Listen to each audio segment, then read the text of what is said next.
Good morning, hockey fans. This is Stephen Heisler with HeisHockey.com, the Victorious Hockey Company, and the Wild and Crazy Junior Hockey Discussion Group on Facebook.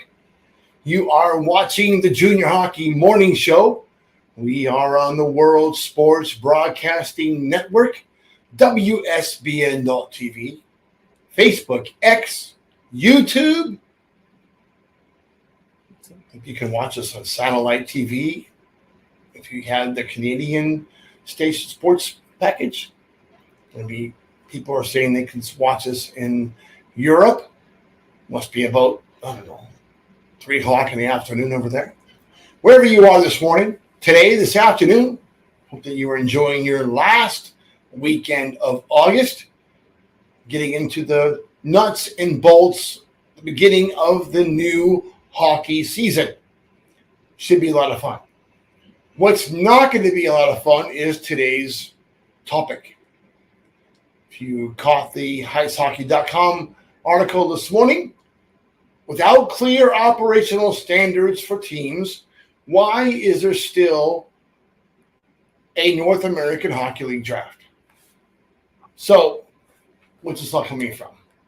So, what's been happening around the game, around the league, is that what's happening, how teams operate in the Central Division is completely different of what's going on in the East. How teams operate, like Corpus Christi Ice Rays, operates at a completely different level than the Springfield Junior Blues. So it's hard for teams that are not on the same wavelength financially as the big dogs to compete.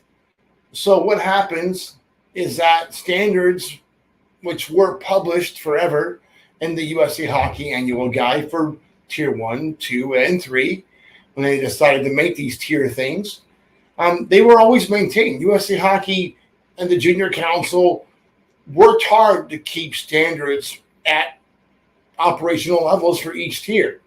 But then, for some reason, that all went away.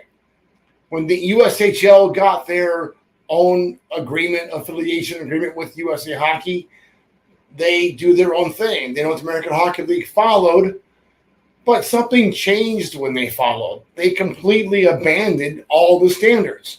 Now, the USHL and Glenn Heffron do a fantastic job of not only maintaining and policing standards within their league, but if you get drafted by, Dubuque or Omaha or Green Bay or Madison, you're pretty much going to get treated the same way wherever you go. That is not the case in the NAHL.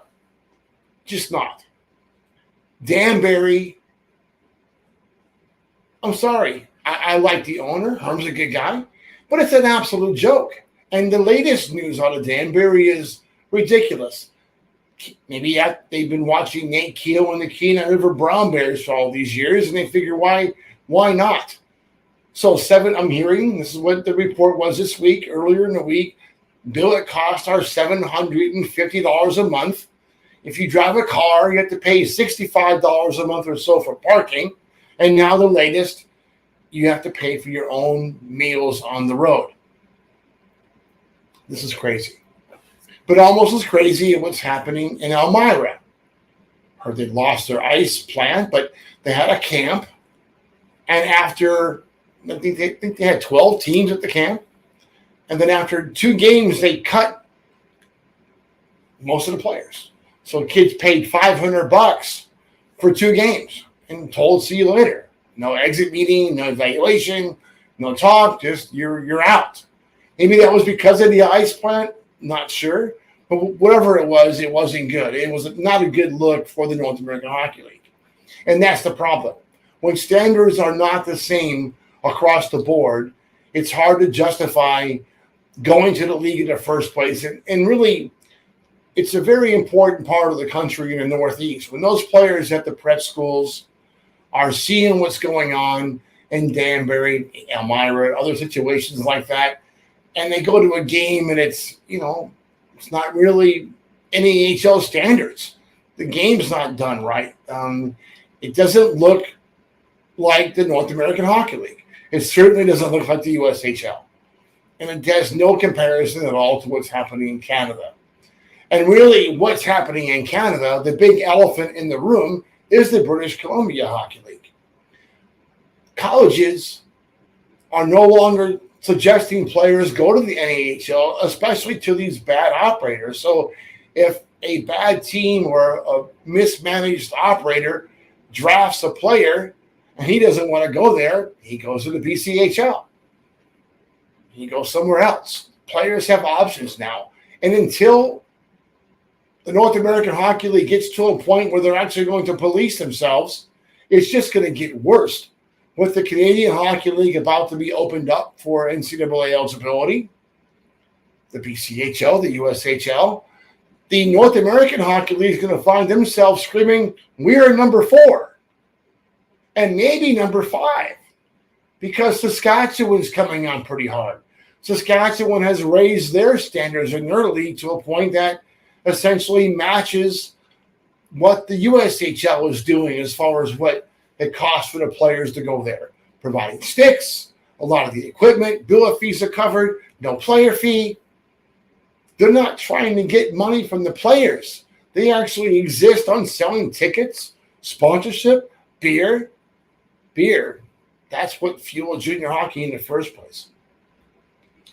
So I don't know what the fix is going to be. If the North American Hockey League continues to go down the same path, it doesn't make any sense to continue chasing the good players away by having them drafted by a team that doesn't meet what the standards are for the league or what the standards are for that particular player. So why not let the best players go to the best teams? There's nothing like competition and forcing teams to do the things the right way. If they want a winner, they better do things better in their community. Local fans better step up. And if they move into a town like Elmira where they don't have billets, don't go there. Why would you let a team go in that didn't have adequate billets? Doesn't make any sense. A lot of that going on today. Why is the league still a league in the first place? Why doesn't the Central Division just do their own thing? Let the South do their own thing. They've been thinking about it for 10 years. It's about time. The East is a completely different monster than the South and the West, the South and the Central. Heck, I don't know if the East is at the standards of the the NA3HL Frontier Division is actually probably doing better operational standards than most of the teams in the East. Doesn't make any sense. I know Maryland does a good job. Maine's doing a good job. Didn't hear too many complaints from the new teams last year.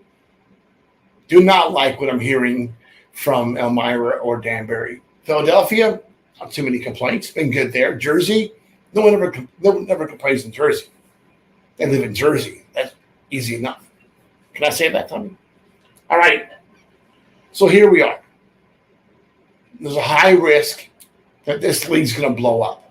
If they don't fix the problem and actually enforce standards, the North American Hockey League is going to go down the same road as the state of California, into shambles. Broken up. Teams are going to do something else. Divisions will do something else. The league office is losing talent faster than anybody else. It's ridiculous. Clean up your house, Mark Frankenfeld. It's getting kind of messy. That's it for today. Until Monday. Hope that you have a great weekend. Enjoy your morning coffee. Have a great weekend in hockey.